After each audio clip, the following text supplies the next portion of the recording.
Matthew Lloyd! We are working our way through the years on the deep dive, and we're going back to 1999, and this one hurts because we blew a big preliminary final, but it's about North Melbourne, and they won their 4th grand final in the club's history, and Wayne Carey led his side. Shannon Grant, a good mate of mine, dominated. So let's take a look at some of that vision of North Melbourne winning the AFL Premiership, and this was Carlton. I think they won their grand final the week before against Essendon Damo, and Shannon Grant kicked 4. He was sensational. And all 4 goals of Shannon Grant's came in the first half to set up the win. Corey McKernan kicked 3 and didn't get a lot of it, but was very important, as was Peter Bell. Yeah, that man Peter Bell kicked 4 as well, so they won quite convincingly. Adam, as we said, too good on that day. Carlton weren't a real option for them that day. Mark and goal of the year, I love going back to this, and this was round 1. Matty Lappin. What about this? He gets on Judd Lelich and Dean Wallace's shoulders and takes a great grab. And look, what about the reaction, Cornsey? That's a sneaky good player, wasn't he? He was a very good player. Skinny Lappin. Great player. And this one, I'd forgotten about the goal of the year. So that's one last look at it. Big Red Whitnell. That's a hanger. Best seats in the house. And this one from Jared Malloy, I would not have remembered that this was goal of the year or this goal, but he was a big man. He was good at ground level, picks it up and gets a handball and kicks a banana there in wet conditions at the Gabba. That one goal of the year. Big boy. Yeah, I think his dad kicked the very first goal at VFL Park. I think you're right. Shane Malloy. He coached in the Jared Malloy, VFA. his dad, Shane Malloy. Yeah, it was Shane. Yeah, and I think he... You said dad. Yeah, he's dead. Anyway, now, 1999, I think the highlight for me would have been Brownlow Medal night. It was in Sydney. I happened to be there that night, and it was such an emotional win for that young man in Shane Crawford. He'd had a great season. He picked up 28 votes, winning comfortably from Mark McCurry, your old teammate there, Llordo. And I guess the beautiful thing about this particular night was he had his mum with him, Diane, and a very close bond they share, given that his mum basically raised 3 children as a single parent, and he certainly made mention of her, and it was a great night all round. And unfortunately, it hasn't gone back to Sydney. I don't say that in any sense, but Brownlows should actually be held here in Melbourne. Yeah, I mean, it was a big night for the game to take it there, wasn't it? Why should Brownlows be held only in Melbourne? Well, because it's traditional. You know, a lot of things were traditional. We're a national competition. Surely you can share it around. No. I think it's easy Where would you have it in Adelaide? We took the Hall of Fame to Adelaide one year, Kane. It was a good night. Got in. Yeah. Okay, right. Okay, we'll forget that then. Through no fault of yours, Llordo, you and your club did lose that unlosable prelim final to Carlton.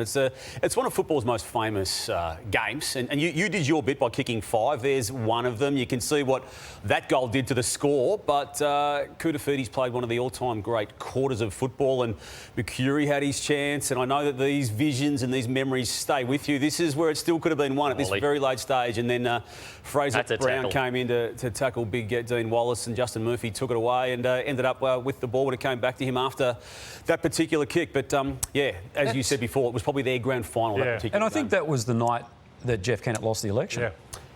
I think it was too. I think the election was that day, and he lost the election that night. Did you watch the grand final, Llordo? Like, can you remember how you were feeling? Sheeds, we got a text on a Tuesday. We had Mad Monday. Sheeds texted us all and said, I've just bought 40 tickets. You're all going to watch. So you can imagine the heckling. We were getting 40 of us sitting together. People were grabbing their throats. And then halfway through the last quarter, he said, everyone get up, follow me. And he had a restaurant booked across the road. Robert Shaw started handing out folders and said, these are the 4 clubs we're going to study tonight on how we're going to win the 2000 Premiership. And he said, forget holidays, we're going to start our pre-season at Essendon Grammar. 3 weeks later, so we had no break and got straight into our pre-season. It's amazing how... So no vodka cruises for you? Just a couple on Mad. Hey, 1999 saw the last of the suburban grounds, Victoria Park, so famous, and Collingwood supporters, as you see, Peter Dacos, a lot of players going around. There's the great man Lou. So even a wedding that day. It was a wedding. Yeah. And it was a great venue to play at Victoria Park. It was a big ground too. It was interesting that day because, you can see Nathan Buckley there and the Collingwood flag being handed over to Lou Richards. Tony Shaw's pre-match address was broadcast live around the ground, which was quite interesting. And this is Waverley. So there's the great Peter Hudson, Dipper, Derm, so a lot of Hawthorn players. And it was a famous ground out there, built in the 70s, I believe, TJ? Yes. The last game in front of 72,000 people, the Hawks won by 85 points. Big Nathan Thompson kicked 6 in the last game there. I think it's one of the great travesties of justice, that they got rid of that ground. I mean, because the population is so big in the southeast, Berwick, Narre Warren, Hallam, Hampton Park, all that Cranbourne. And now, you know, for a lot of those people, they have to bust their way into the city.